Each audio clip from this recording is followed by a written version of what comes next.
Welcome to The Art of Growth. I'm Joel Hubbard. I'm Jim Zartman. And Joel, we have a book coming out tomorrow.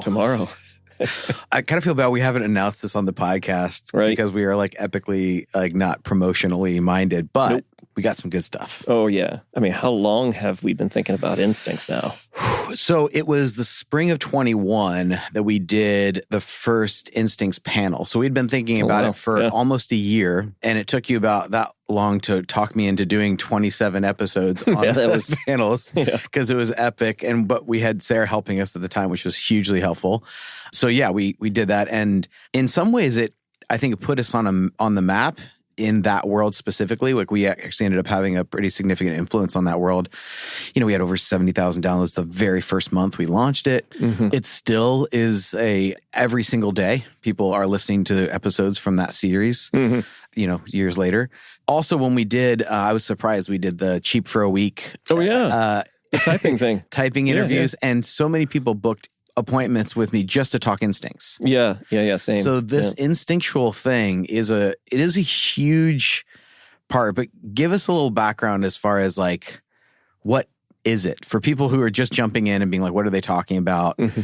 What are we even talking about with the instincts? What is that? Yeah. So the instincts are these survival mechanisms. Seems like we're somewhat born with them, so they're prior to the formation of personality. At least that's what some have theorized. It seems to me that it is really foundational. So it's the stuff that is more at the core of who we are. Yeah. And that it has a sort of order to them, meaning there's a way we naturally feel more competent in a particular domain. So whether it's the, you know, as we've described them before as the self-preservation, the social, and the sexual instincts. These are domains. These are habitats, if you will. They're areas of competence for us, which, by the way, it's interesting. It's not necessarily that we're going to be excellent at it, but it seems like it draws our attention nonetheless. Yeah. And we're trying to figure that world out. It seems natural to us, and at the same time, we're drawn to wanting to know more and to use that as a survival, mechanism. So we possess all three. And I think this is one of the unique surprises to us as we did those panels that you mentioned back in spring of 2021, was we didn't go in with a concept that there's like a rank order and that rank, we knew about rank order, but we didn't know that there would be two instincts that actually form much more of your personality than, say, the one instinct. We didn't see that. And when I say they form your personality, it's part, even though they're instincts and prior perhaps to personality, they certainly influence how you show up in the world. Yeah. We didn't know that would happen until we started running into these panelists, some of them who were saying, boy, I feel like the odd man out. I feel like I'm not fitting in with the others here. So we started asking, well, what's your second in the stack? And when we did that, there was remarkable consistency. Yep. And so the idea of a subtype being formed by the personality type, your Enneagram type, plus your dominant instinct, which then equals, theoretically, this thing that we called the subtype. Yeah. Well, we discovered that didn't hold up. So not consistently. There was a lot of truth to it, but there were these anomalies, and quite a few of them. It wasn't like it was rare. It was, wow, these things seem to, there's a lot of exceptions to the rule here. Right. And once we started doing more work around that, and that's what I think launched us in from 2021, from that spring on, then I began looking for it. Like, we started really digging in. Yeah. Yeah. We were trying to understand the bigger picture of like, man, this really alters the way that a type shows up. And a lot of the Enneagram has attempted to show the difference within different types using something like wings or, tri-type or some of these other concepts. But we found the instinct is by far the best. Oh, without a doubt. Like head and shoulders above any other way of looking at it, the differences within the type.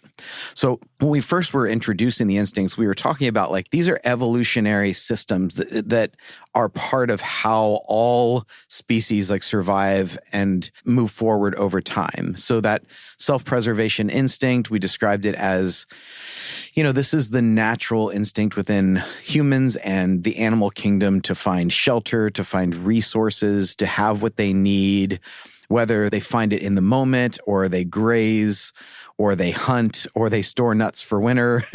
Whatever it is, there's a needing to obtain resources to take care of the self. Mm-hmm. And we talked about, the social instinct of being like more the herd and concern for the herd to make sure that we have safety in numbers, that everyone is taken care of, that the young are protected because they're weaker. And there's a place for everyone within that herd. And then that sexual instinct, it's really the evolutionary pushing forward, needing to stand out, needing to risk to discover new opportunities. In the very first episode we introduced this, I referred to like the birds of paradise, like showing their, flashy wings, because I just watched Planet Earth, and I was like, that's a perfect demonstration, illustration, image of that instinct. And so in the book, we talk about those as the developmental versions of those instincts, that when they grow and they mature and they take on a lot of attention, as you move into adulthood and your prefrontal cortex finishes forming, you have this personality structure of a type that's underneath it. But those first, your dominant, as we call your primary instinct, and your secondary really form a huge part of how you show up and how your type presents itself. Mm-hmm. How the values or the core motivation of the type present themselves to the world around them. And then we can get into that, what happens with that third instinct in a little bit here.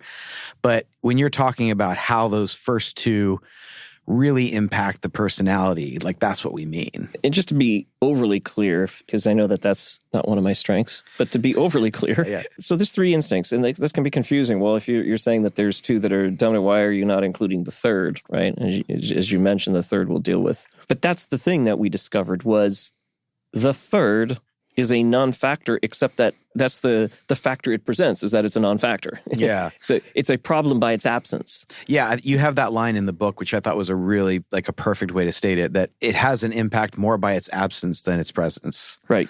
Yeah. So you could actually reverse it and say, let's forget the top first two, and let's figure out the neglected one, the one that's causing, problems by its absence. Mm. And that also gets at it. But it's not saying anything. It's more saying of what the problem is. Mm-hmm. So if we separate the third as being the one that's somewhat neglected, or if it's used in a way to survive, but really not as something that brings anything more than just sort of like, this is what I desperately need in order to make it here in this world. But it's not a place that you really inhabit naturally or comfortably. The first two are. Yeah. And the first two do not present a problem in the sense that they present problems when overused. They present problems when they're flipped, when you end up in your second rather than your first through your culture of upbringing, some significant stresses in life. But those two form much more what you're going to experience with people. And we have so much data now on this that when we describe them, people are pretty quickly able to go, that's me right there.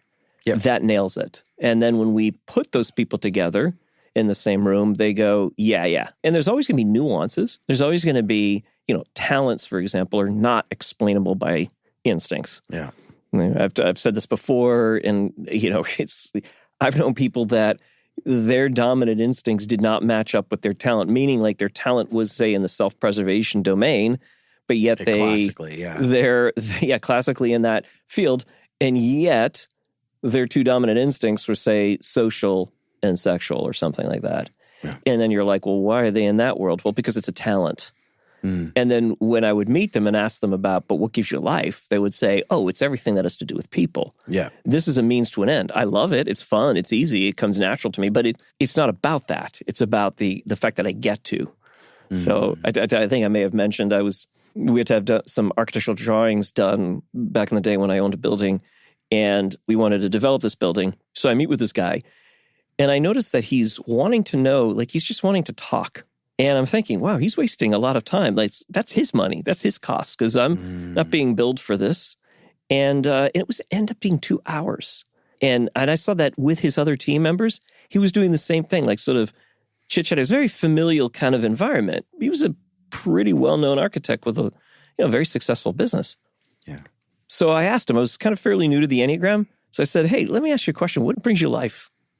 What do you love about what you do? He's like, oh, that's a great question. I was like, well, clearly you're amazing at what you do, right? He's like, yeah, but you know what it is, Joel? It's the people. I get to meet people and and they invite me into their world and I get to meet their families and I know them and I stay in touch with them. And that just is everything for me. And I said, so it's really about that connection with people. He's like, everything is about that. It's like, okay. I suspected probably type 2. But that was the talent. He had that ability. Yeah. But his dominant 2 instincts happened to be these 2. And that's what he thrived on. That's what he loved. Yeah, it's so fascinating how much we've learned. And to give a little background on how we've ended up in so many of these conversations, it got our attention. And then we released the Instincts test, which we're revitalizing and redoing now. And then through that season, we had, hundreds of conversations around it. And over, 20,000 people took that test just to get started.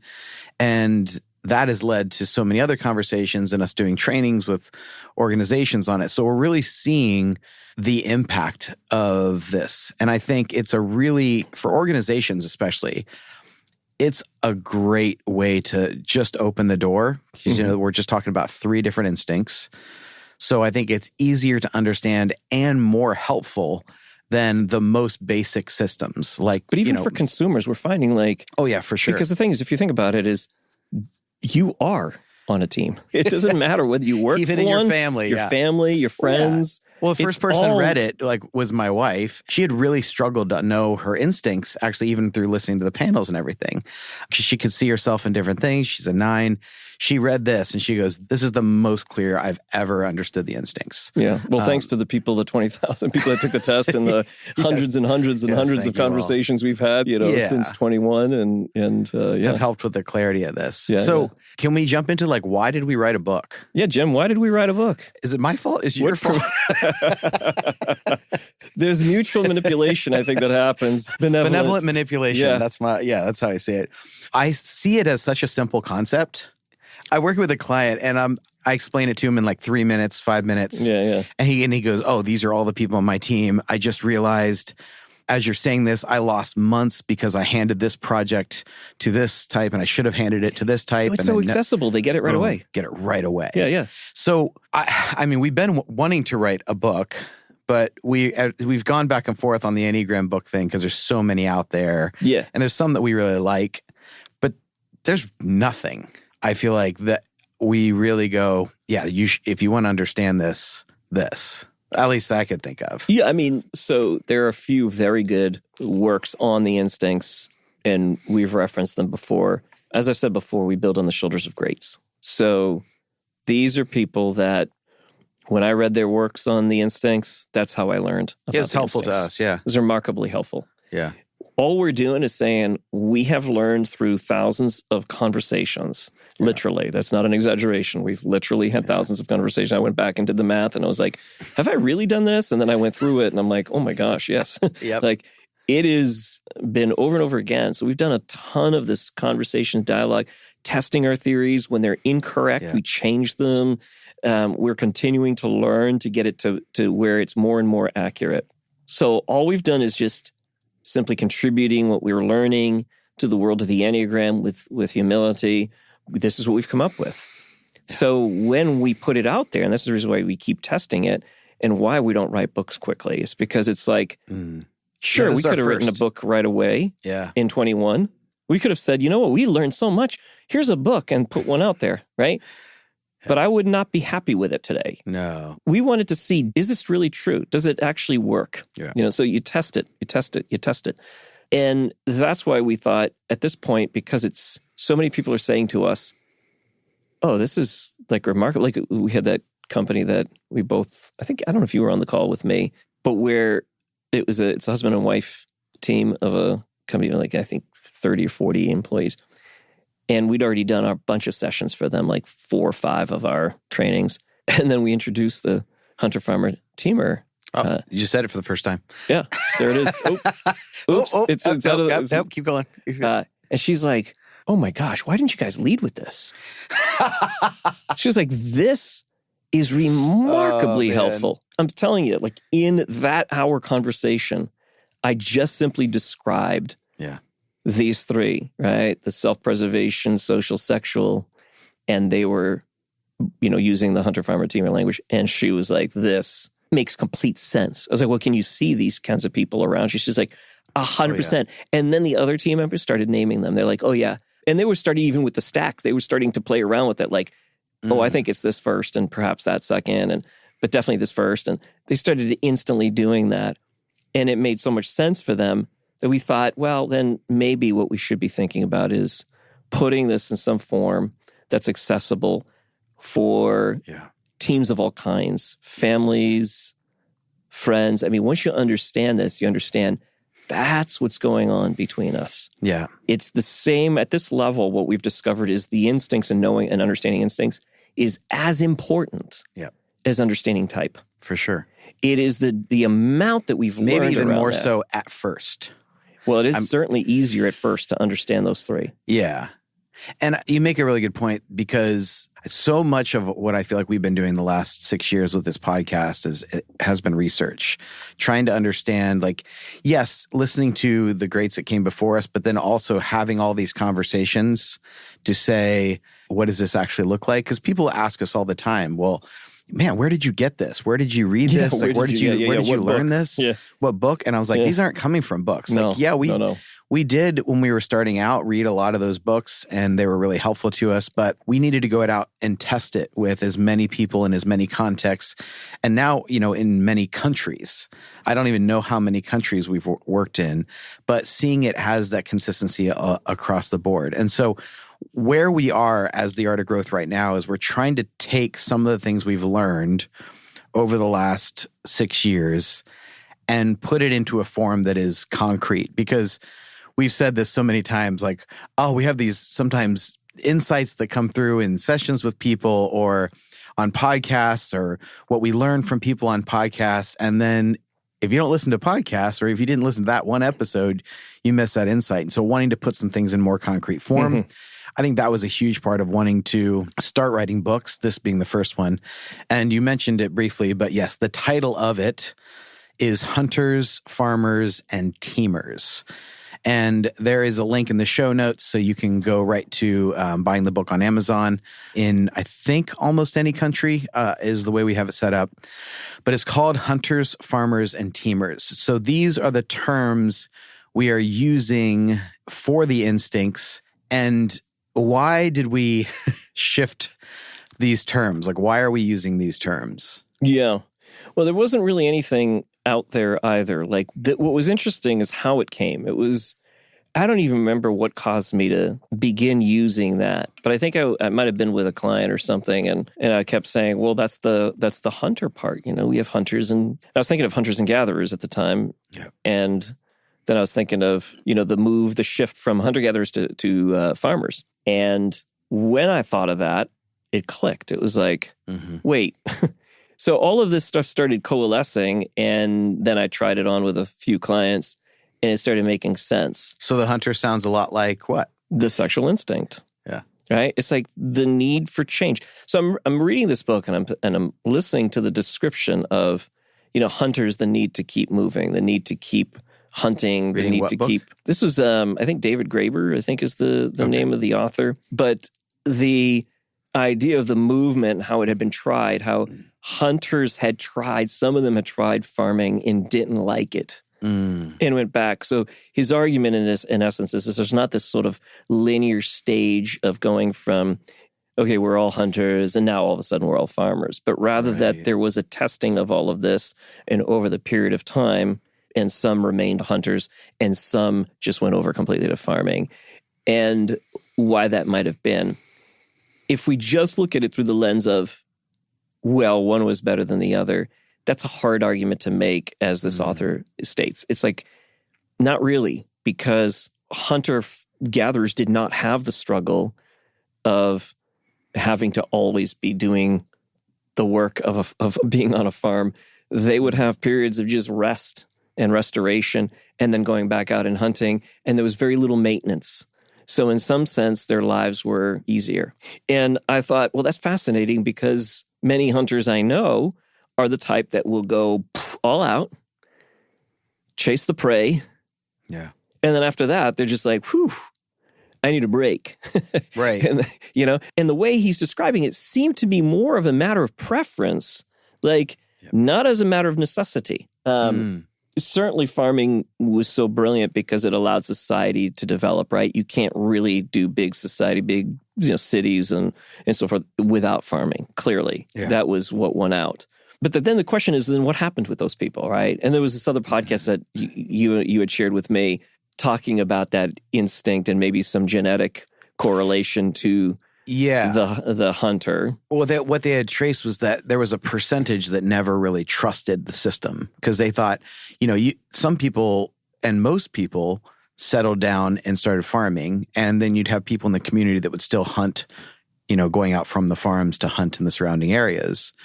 But there was a certain portion of the population that their mentality was like, well, you can't trust being in one place because what if there's drought? What if there's too much rain? What if there's not enough resources? So we need to keep looking. There's this mechanism that seems to be built into us from an evolutionary protective standpoint that says we always need to have this ability to find something new, like a new way to get resources. Because you think of it also, you have settled communities, for instance, in coastal regions who are still hunters because they're fishermen. So fishing is still a hunting activity, but you have to figure out how to, we need to build a new boat and we need to solve this problem or solve that problem. And so in all of these kinds of areas, it doesn't become a move leaving one and going to the next. It's always an addition. Let's add this additional skill of farming to this hunting and gathering skill that we have. And this is what complex organisms do. It's not a or. We don't leave one thing and do the next thing. We develop a new skill set, and there's a new group of people who tend to thrive more in that new skill set. Yeah. But it is personality is undoubtedly what's happening here. Yeah. It's like there's something at that level of who you are fundamentally that will cause you to go, I don't trust that. I don't trust the whole farming thing, right?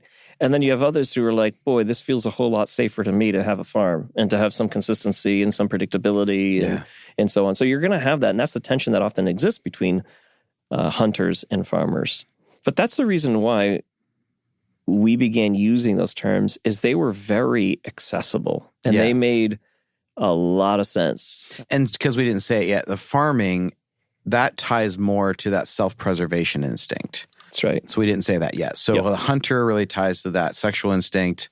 The farmer really ties to the self-preservational instinct. That's right. Yeah. The definitions underneath them, that stayed the same. So if you're, thinking, what are we just throwing out the previous self-preservation, social, sexual terms?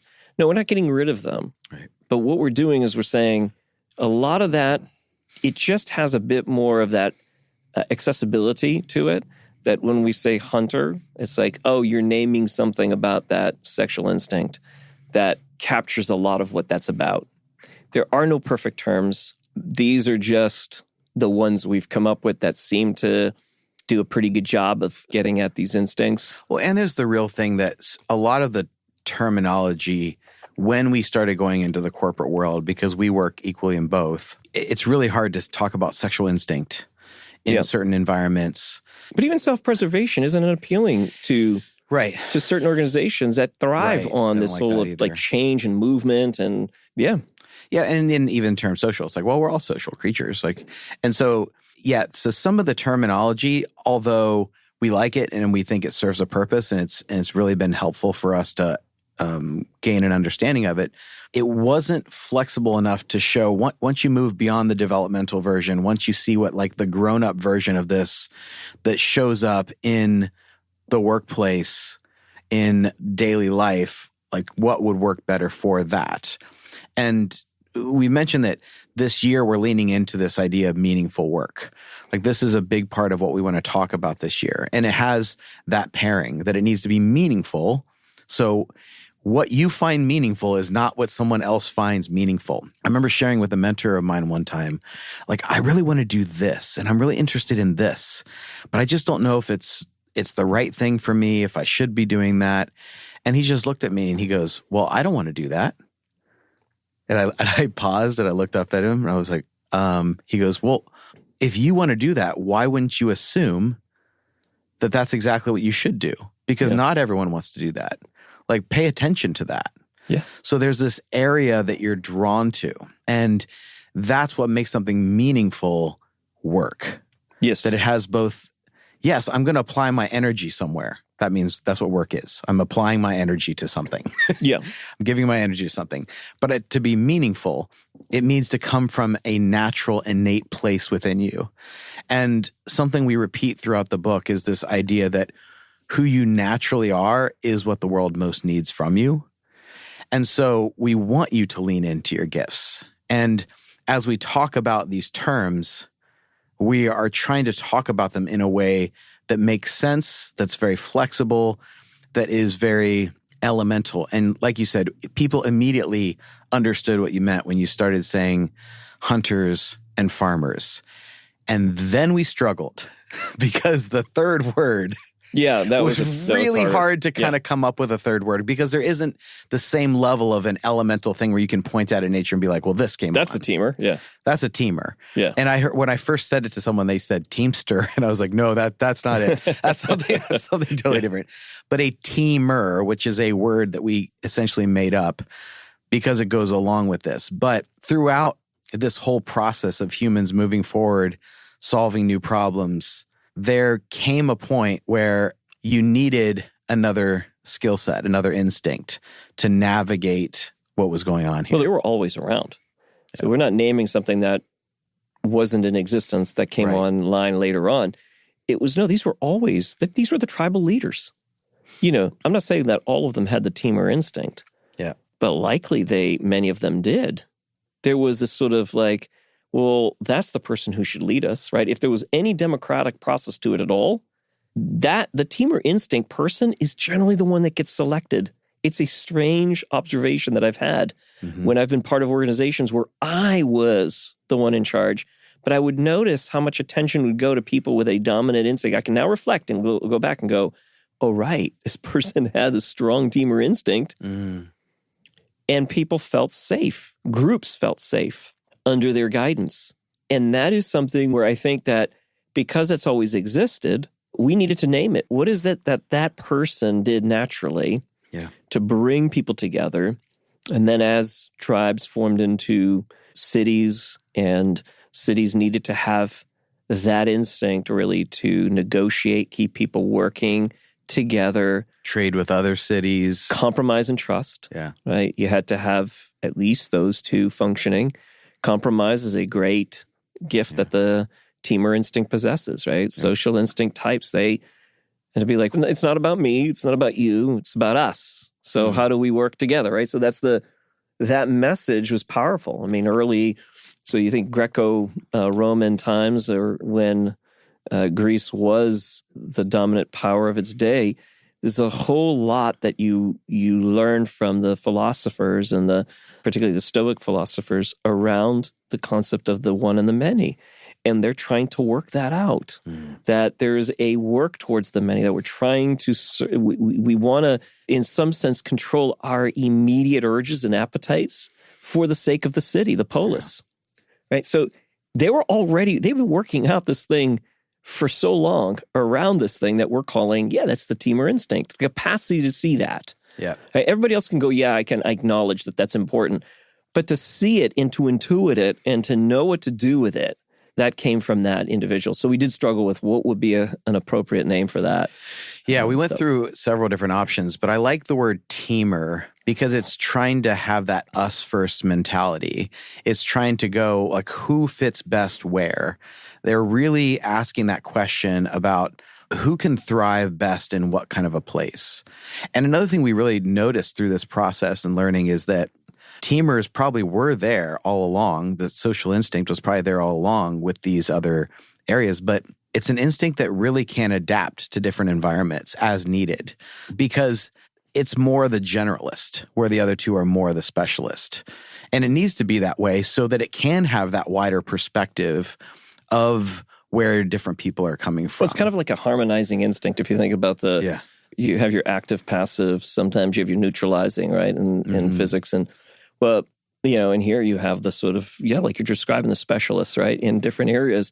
Well, who's the one that's kind of pulling that, harmonizing and bringing those two together? It's likely the teamer. Yeah. And we're going to get like a lot more detail, talking through a lot more aspects of the book. But we wanted to, announce that it's coming out, on the podcast, give you a little bit of context for why we're using the terms that we're doing on a book around the instincts. Like, why would that be our first book? But I just want to say, like, it was so fun, like, writing this with you, because I think it was like somewhere in the summer, and we probably had it written in 2.5 months, and then it took us 4 to edit it because you could tell like the way we're wired. Yeah.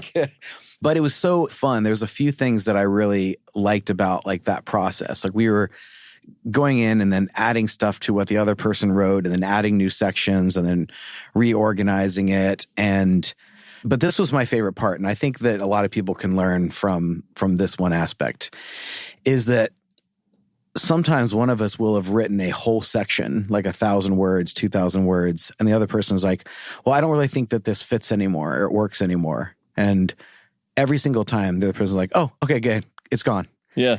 Delete. Yeah, I'm not sure how many other people could have joined our duo because of how we work. Nothing precious. No. Yeah. Well, I should say there are ideas that I like, right? And I put them in there, and then you're like, that's not going to really work. And I have to go, I like that idea a lot, but it's true, it doesn't fit. Yeah. And then hack it, just get rid of it. So yeah, neither one of us, are married to our contribution. Yeah. It's more of like, can we put something together that we know that through wrestling through it, it'll be better as a result. And I really believe that's part of the practice, right? So if you're going to talk about instincts, you've got to be able to practice instincts. Mm-hmm. People talk about this stuff all the time. Like, here's what you should do. Yeah, but what are you doing in practice? Right. Because if it doesn't work in practice, it's useless, right? It has to actually be applicable in the way you do things. It has to result in something better. And you and I worked at this, and our instincts are different, and we worked at it and from 2 different vantage points. And there were a lot of things that collided and that needed to be either thrown out or redone. And it was a lot of work. That 4 months of editing was hard. I remember walking around with the book in my hand because I couldn't even do any more sitting. It was just like, I'm going to read this out loud as I walk around the basement and see what makes sense. Yeah. We had wonderful friend of ours, Susan, read it. Thank you, Susan. Oh my God. Amazing Love insight and feedback that was like, okay, you guys, this is what needs to change. And then we changed everything. When we changed, we dumped so much and reformed stuff. It was just crazy how much work that we did as a result of her feedback. But yeah, and then one of the things is I had to print out the whole middle section of the book, these like 3 or 4 chapters. And then I printed them all out, and I was literally cutting out the different sections of paper and the paragraphs, and then moving it around because based on her feedback as far as like, well, this already showed up or this needs to be here, and just going like, oh my goodness. Because here's the thing is, you are the hunter instinct first, that sexual instinct, hunter instinct. I'm first and foremost that teamer, social instinct. And this is a farmer project. Writing a book is a farmer project. So we're doing something that is outside of our dominant instinct, but we're taking our own medicine. I think that's the whole point. We're trying to go, well, how do you slow down, be methodical, think through things? And so much for anyone who is creating anything, you have to kind of fall in love with it. I think I've always taken that to heart, that was something that I heard Lin-Manuel Miranda, who wrote, Hamilton and Moana and tons of others. He says that my job, I fall in love. I fall in love for a living. And, for like a few months, it's like all I was thinking about. I'm driving in the car, like having an idea, like filling up the notes on the phone. But the thing is, I've done that before, and it never finished. And I know you started a few books. I've got I think I've got 7 books now that are in, and some of them I have a decent amount. I've got like 17,000 words, and and I told you this the other day. I said I know the secret now to completing a book. It's getting you involved. I love it. Once we did it together, we actually completed it, and so I think quickly, I think that's part of the secret sauce. And there are definitely more books that we're gonna put out there, because I think that there are things that are both like the hunter farmer teamer thing applies to people who do not even know anything about the Enneagram, because it's for sure. Very little we say about the Enneagram in that book, and so that's useful for anything, anywhere. Any person that reads this will get it. Consumer, business, it doesn't matter. You'll get it. Yeah. And then we will do one at some point on the Enneagram, because I think the orientation towards being able to see the beauty of your type and how it's designed to do something really wonderful in this world, I think is just super important. And the practical piece of like, how do you grow? What's the pathway? What's the map? I haven't seen so much that's been clear in terms of a pathway for development. I think that's a big piece that I'd love to explore. But for now, this is what we've got. We're super excited about it. And I think the funny thing is we have another one that's probably before that. And when we sent this to Susan, to her looking at it, like she was looking at it for like 2 weeks, and we immediately started writing the next one. Yeah, we did. We went immediately into that mode. Oh man, that's hilarious, because we were just like in that writing mode. Yeah, it's funny how once you get into it, it's like, okay, now I'm in this. Right, and that's the farmer instinct, which I so admire, wish I possessed. Yeah, well, we're developing it's just this, Right. It's just beautiful how these are the rhythms. You know, you and I started having a rhythm to our meetings, weekly meetings, right? And then a writing session. Writing session, and the processes that we engaged in. So these are things that, again, we know that if you bring all 3 instincts online, both within yourself, right now you're never going to develop that 3rd instinct to the degree that it's equal with the others, and that's not the goal. But just enough that it stops being a problem, and it starts, in some sense, refreshing you, because you need that 3rd to refresh you. But what we practiced was bringing all 3 instincts whenever we can in our circles. And we're working with somebody that we've sort of brought in to our team, and that's got the self-preservation instinct, that farmer instinct. And that is something we're doing deliberately, because we know that when we do that, it's always better what we produce. Yeah. And it is not easy, because all of our instincts, we believe our dominant instinct is the answer to every problem that exists in the world. That's right.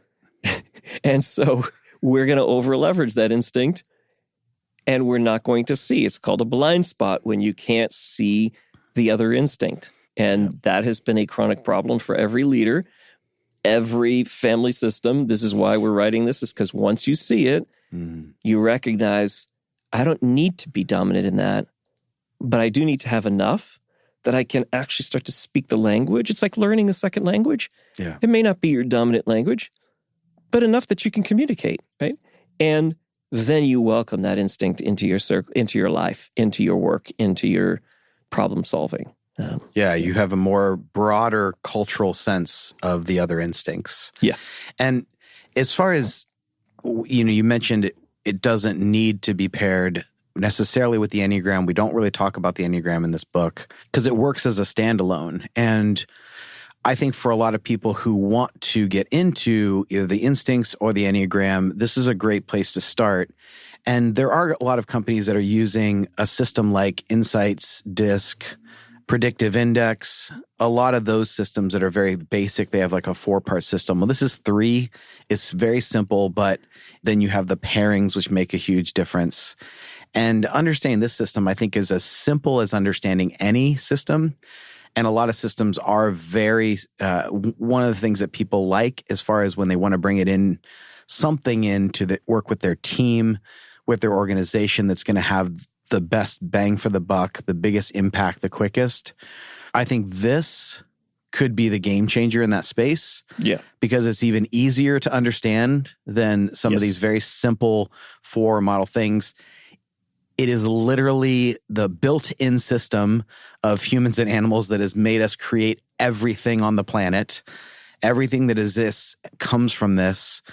And we'll talk about this in future episodes because we'll talk through different aspects of the book. But even how organizations are built and they grow comes from these instincts. That's right.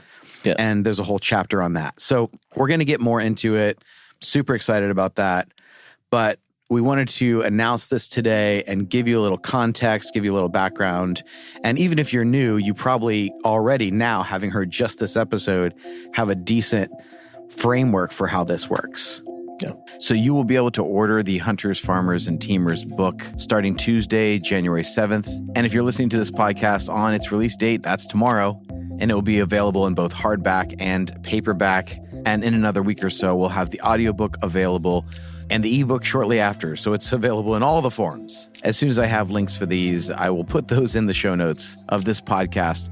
But we will also send out an email tomorrow with the link in it so you can buy it immediately.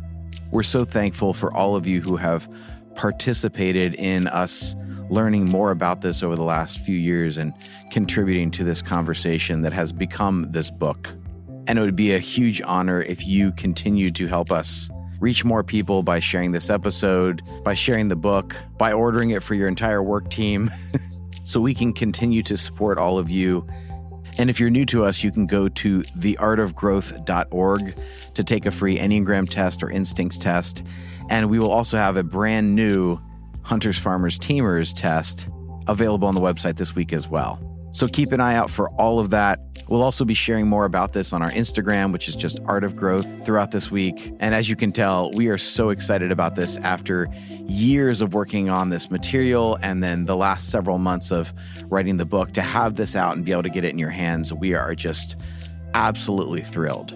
Make sure you are subscribed so you don't miss anything as we unfold more of this material over the next few weeks. And if you leave us a review on iTunes or share this episode with someone, that's the best way to support the show. And you can reach out to us at theartofgrowth.org if you have further questions or you're interested in having us train your team in this material. But that is it. Thank you all so much for listening. And until next time, grace and growth, my friends.